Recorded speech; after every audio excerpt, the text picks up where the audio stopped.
Hey guys! Welcome to Days in My Life as a Content Creator. So, it's a Sunday night and gumagawa ako ng script. Second time ko na mag-work with this brand. And nakakatuwa lang kasi yung first video ko sa kanila, umabot ng 1.2 million views. And ngayon kinuha ulit nila ako for their new campaign. Pero to be honest, nahirapan ako sa paggawa ng script dito sa second video. Kasi gusto ko, iba yung ipapakita ko sa unang video na ginawa ko for them. Pero so far naman, na-approve nila yung script ko. Pagdating ng Tuesday, nagpagawa agad ako ng nails. Wala talaga to sa plano ko for December, pero since ipapakita ko sa video na nagta-type-type ako sa keyboard, nag-work-work ako dyan, mas maganda lang siya tignan at mas feel na feel ko lang yung moment kapag may nails ako. Thursday na ngayon, nagkakatapos lang ng work ko, pero kailangan ko pa rin mag-ayos, mag-get ready kasi content creation naman yung tatrabahuhin ko. So, side hustle ko siya. Inaatake ako ngayon ng allergic rhinitis ko, pero kailangan ko pa rin gawin to kasi mamaya hindi na pwede dahil masyado nang maingay pag marami nang gising.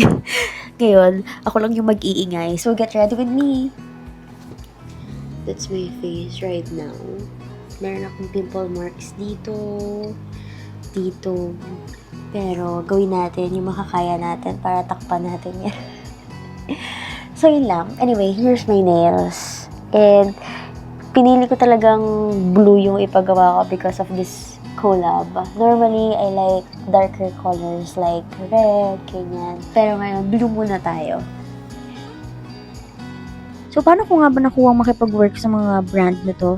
Well, kailangan mo lang mag-show up, mag-post ng mag-post, kahit gano'n pa ka-cringe. Kasi doon ka nila mapapansin. Hindi ko na napakita yung buong process ng makeup ko, pero ito yung final look. Also, ito rin pala yung filming setup ko. Gumagamit ako ng big light and then yung camera ko.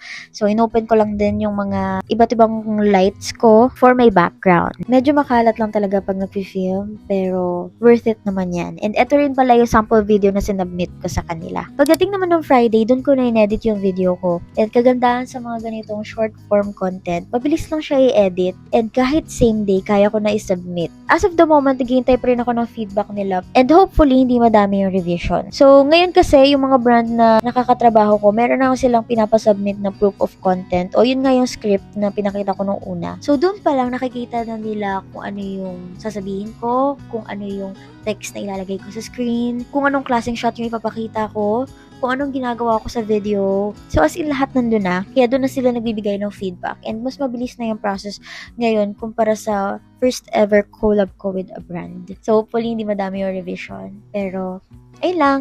Thanks for watching.